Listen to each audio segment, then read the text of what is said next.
Bismillahirrahmanirrahim. Assalamualaikum warahmatullahi wabarakatuh. Selamat pagi dan juga selamat siang untuk semua mahasiswa dimanapun kalian berada. Untuk pertemuan mata kuliah Etika Profesi dan Pembentukan Karakter untuk materi ke-9 ini adalah kerahasiaan. Apa sih kerahasiaan itu gitu sih? Kenapa sih masih dirahasia-rahasiain gitu ya? Oke, kita akan melihat salah satu bentuk etika profesi yaitu masalah tentang kerahasiaan. Kerahasiaan itu didefinisikan sebagai bentuk kewajiban di mana kita harus ya bisa menjaga informasi tertentu agar tidak diketahui oleh pihak yang tidak berhak gitu. Kalau di profesi kita tentunya kita nggak boleh gitu ya sampai orang-orang di luar kita punya lingkungan kerja kita yang artinya yang diberi kepercayaan itu mereka mau mengetahui gitu hal-hal yang menjadi kode etik atau hal-hal yang menjadi kepercayaan untuk kita gitu dalam memegang rahasia tersebut. Oke, kedua adalah kenapa sih rahasia itu penting itu dalam profesi gitu ya. Pertama, menjaga kepercayaan klien atau pasien ya. Kalau di sini pasien sih misalnya dalam konteks hubungan dunia kesehatan ya.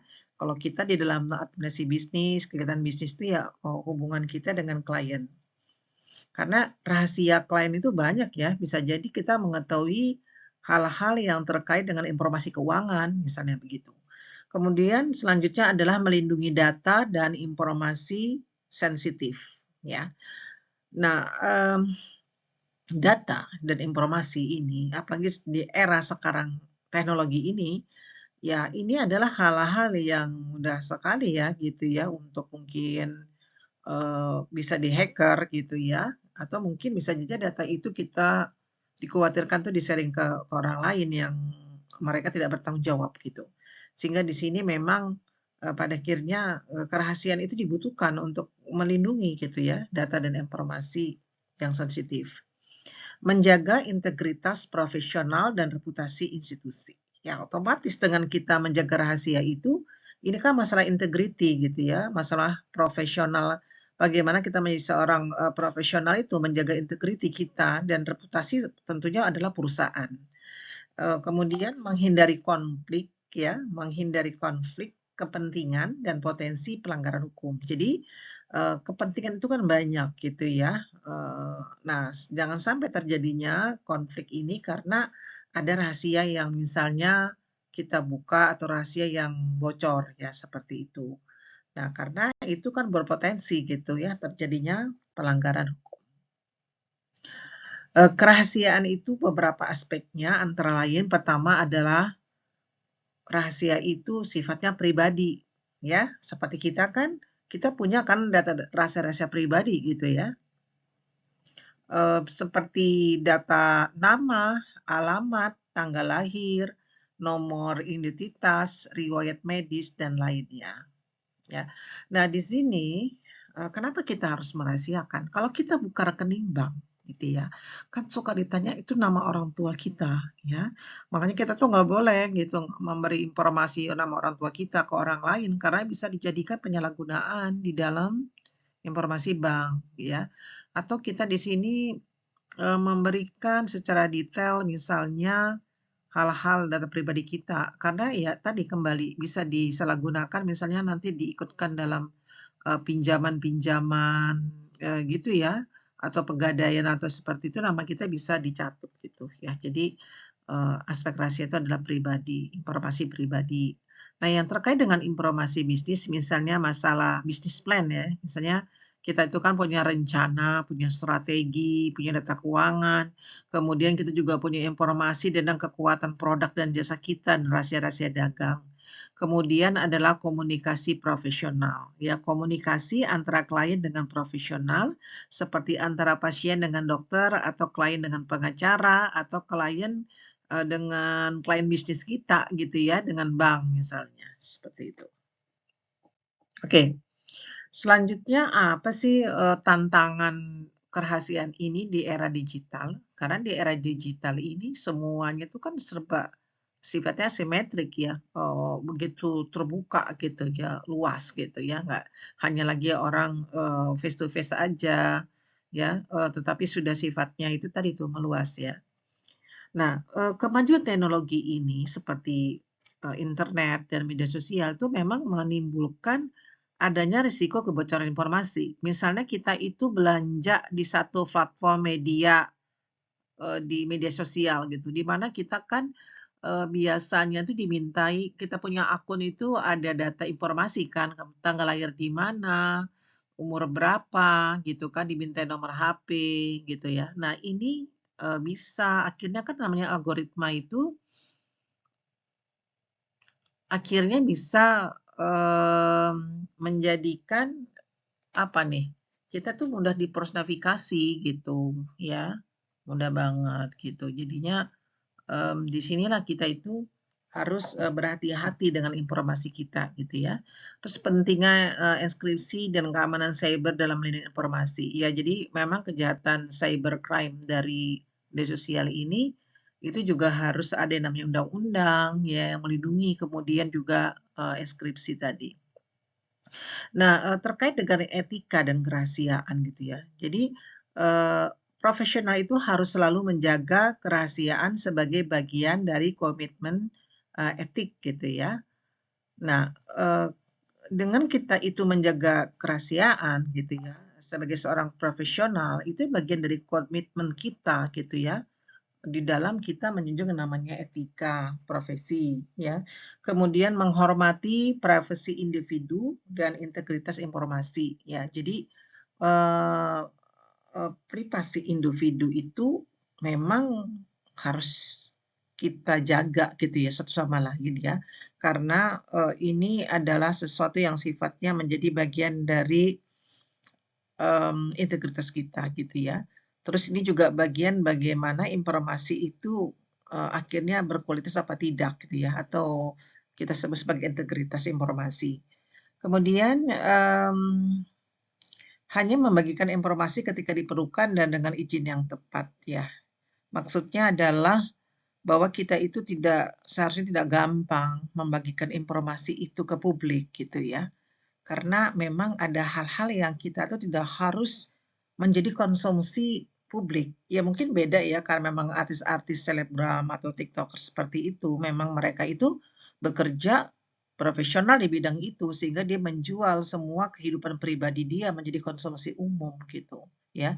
Di film, setiap apapun kegiatan mereka, dari bangun tidur mau tidur, kehidupan pribadi mereka semua itu dijadikan konten gitu kan. Nah, inilah yang harus kita mulai, pilih dan pilah, mana yang di dunia media yang sifatnya itu bisa diketahui oleh dunia gitu ya, hal-hal rahasia apakah yang seharusnya itu kita jaga gitu ya. Nggak semuanya media sosial itu harus kita jadikan untuk tempat kita curhat misalnya gitu ya. Menceritakan tentang duka cita kita, tentang hal-hal happy kita gitu ya. Jadi akhirnya itu mudah sekali itu diketahui dan kita mudah dibaca dengan orang lain gitu ya. Apa-apa yang menjadi kekuatan dan kelemahan kita. Ini kan bisa bahaya kalau ada oknum yang ingin memanfaatkan, diri kita gitu ya, karena bisa dilihat bagaimana lagi galau, bagaimana dia gembira, seperti itu. Oke, konsekuensi dari pelanggaran kerahasiaan ini adalah masalah, kerugian reputasi, kemudian ada masalah sanksi hukum, denda atau ganti rugi, terus kehilangan kepercayaan dari klien atau masyarakat. Nah, cara menjaga kerahasiaan dalam praktik profesi ini, ya tentunya dibutuhkan yang namanya pendidikan dan pelatihan yang berkelanjutan, tentang bagaimana pentingnya kerahasiaan gitu ya. Seperti misalnya kita kuliah etika ini kan ada yang namanya materi tentang kerahasiaan.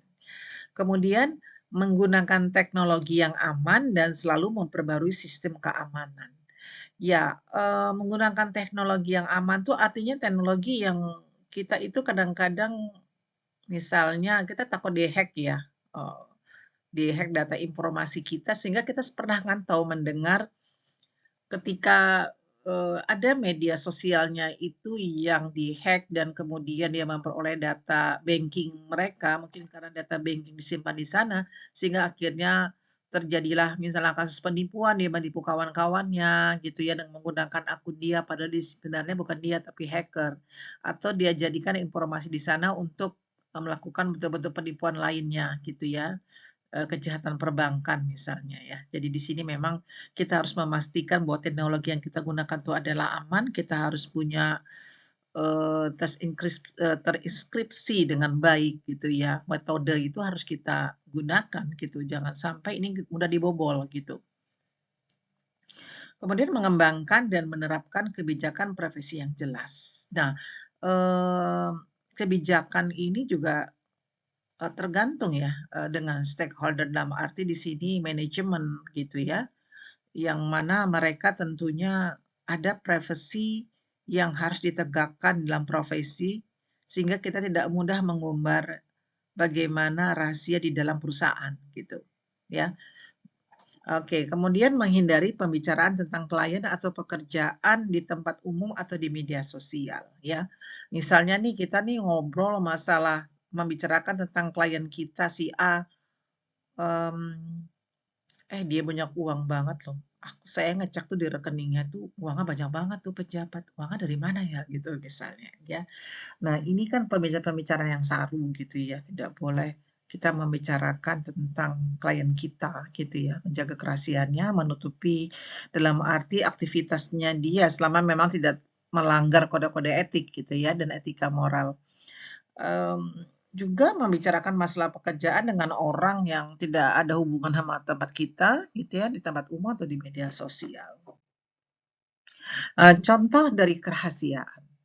Misalnya di sini seorang akuntan dengan auditor.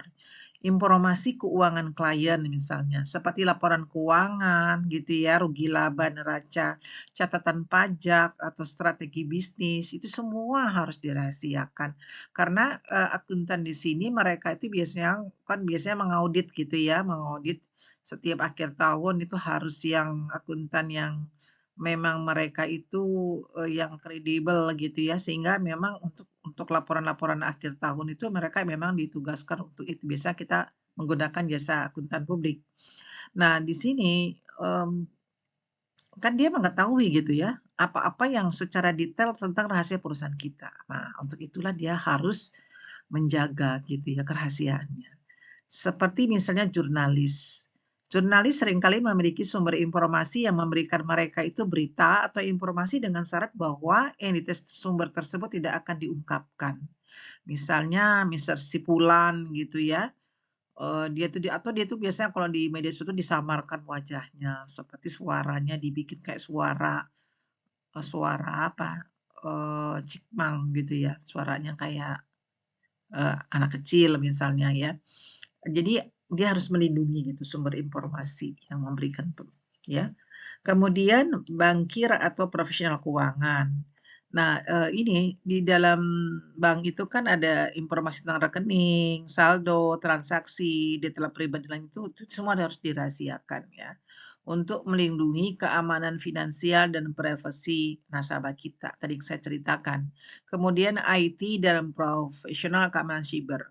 Ya, di sini, karena mereka memiliki akses ke data dan informasi sensitif, sehingga mereka tuh wajib menjaga kan rahasia serta integritas informasi tersebut. Misalnya kita pernah dengar kasus, mmm, terjadinya, pembobolan data gitu ya, pelanggan sebuah perusahaan, ke publik gitu ya. Sehingga pelanggannya itu merasa kok data saya tuh bisa diakses dengan orang umum gitu ya.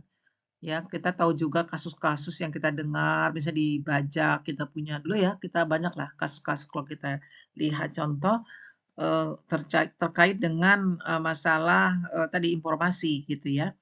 Kerahasiaan ini juga termasuk menjaga kata sandi, informasi pribadi pengguna, ya password gitu juga tuh semua harus kita jaga kerahasiaannya. Kita jangan mudah sekali memberikan informasi terkait misalnya PIN kita, nama orang tua kita. Kita jangan mudah juga memberikan, Ya, sandi-sandi password kita punya setiap laptop itu kan ada sandinya ya, maksudnya tuh tidak mudah dibaca oleh kawan kita yang tidak ada kepentingannya gitu, kita takut disalahgunakan gitu ya.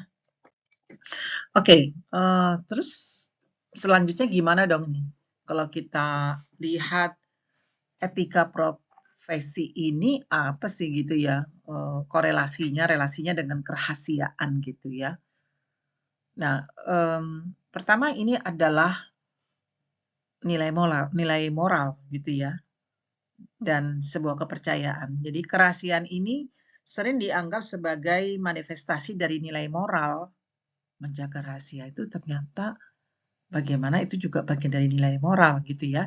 Menghormati hak individu dan menjaga kepercayaan yang diberikan oleh orang lain. Nah, dalam konteks profesional, menjaga kerahasiaan adalah cara untuk menunjukkan rasa hormat terhadap privasi dan otonomi individu, ya. Jadi dengan kita menjaga kerahasiaan itu, berarti kita ini kan bisa menjadi orang yang dipercaya, orang yang amanah gitu kan. Orang yang mudah dipercaya itu bagian dari etika gitu ya. Apakah dia itu kalau diberikan kepercayaan tuh dia itu amanah gitu ya. Apakah dia itu bisa menyimpan rahasia gitu ya.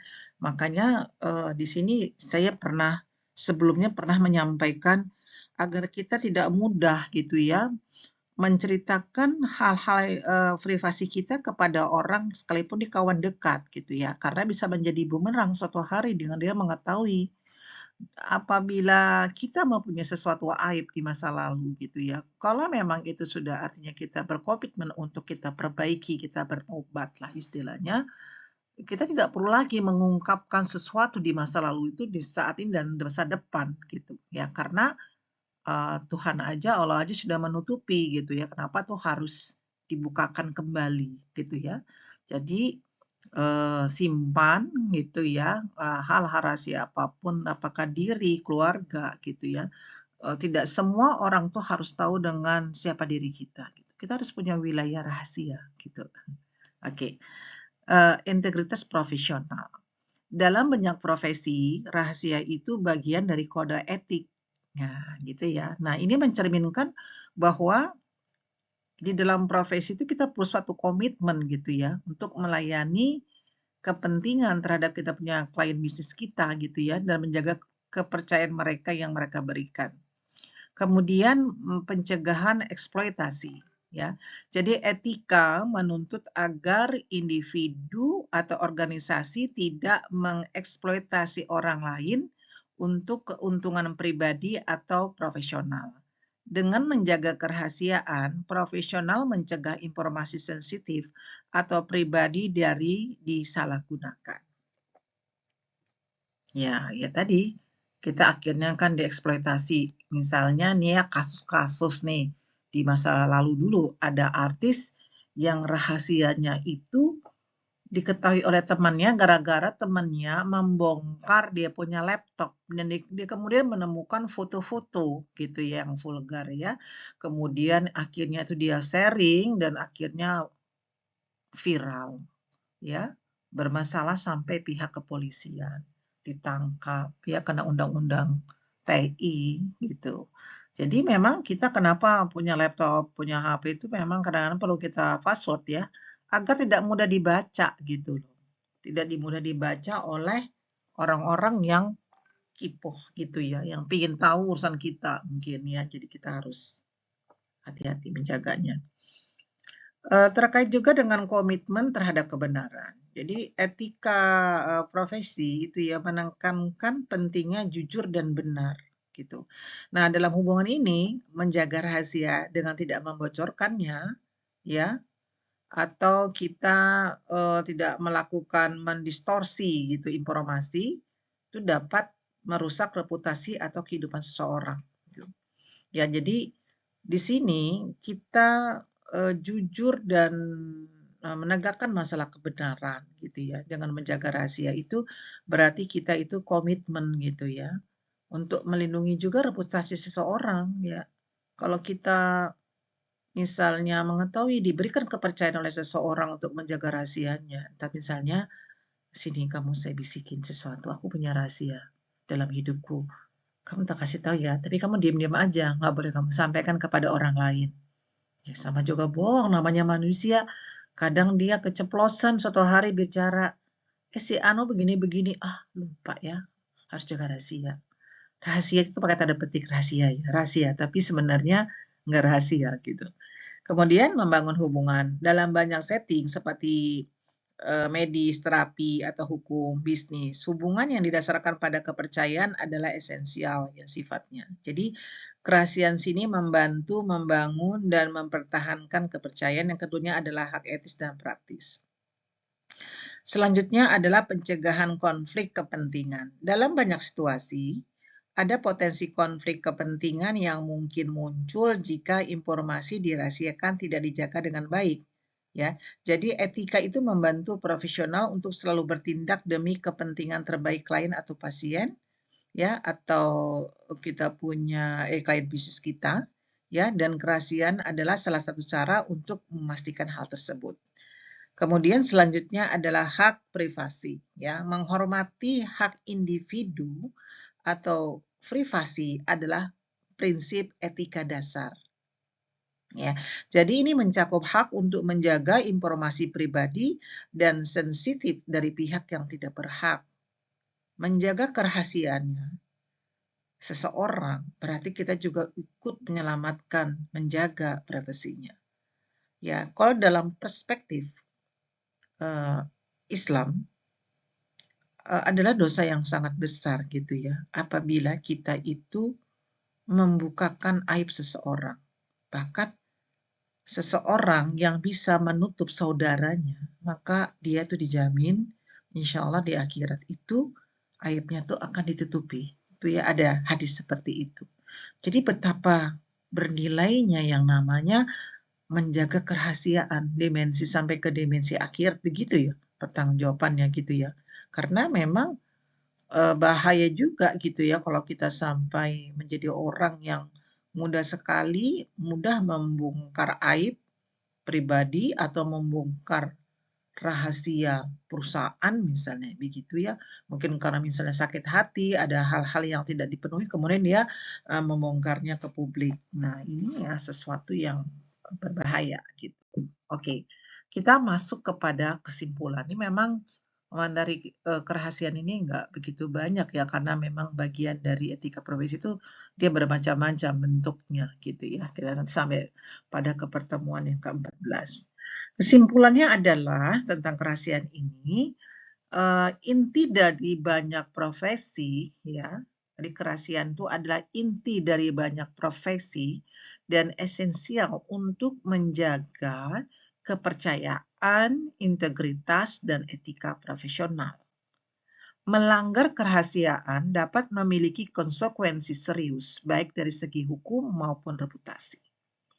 Jadi di sini ya dikatakan penting bagi seorang profesional itu dalam profesinya untuk memahami dan menghormati prinsip kerahasiaan dalam semua aspek pekerjaan mereka dimanapun mereka berada. Walaupun dia dalam keadaan sendiri, misalnya di kamar sendiri dalam ruangan tertutup, dia tetap harus bisa menyadari bahwa selalu ada yang watching dia gitu ya. Jadi jangan menganggap seseorang itu nggak ada manusia yang lain, dia bebas. Ya, kita tuh ada yang dicatat perbuatan kita, ada yang melihat, ya, kemudian ada yang mengawasi kanan kiri gitu ya. Sampai di dimensi akhir kita tuh harus mempertanggungjawabkannya gitu. Ya, jadi tidaklah mudah menjadi seorang gitu ya.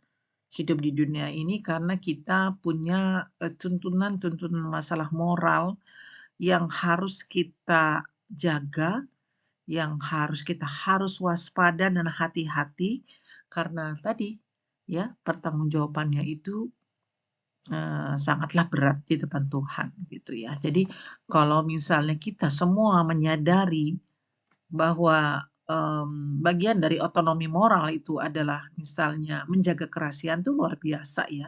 Kita terbiasa keep silent untuk rahasia-rahasia. yang bisa saja mengunggurkan seseorang gitu ya, yang bisa menghancurkan reputasi dari perusahaan. Demikian ya yang bisa saya sampaikan terkait dengan mata kuliah etika profesi di pertemuan kali ini yang terkait dengan kerahasiaan. Apabila ada pertanyaan-pertanyaan dan diskusi, kita akan lanjutkan di WA Group. Baik, seluruh mahasiswa, terima kasih. Itu saja yang saya bisa sampaikan. Kurang lebihnya, mohon maaf. Wassalamualaikum warahmatullahi wabarakatuh. Tetap take care ya.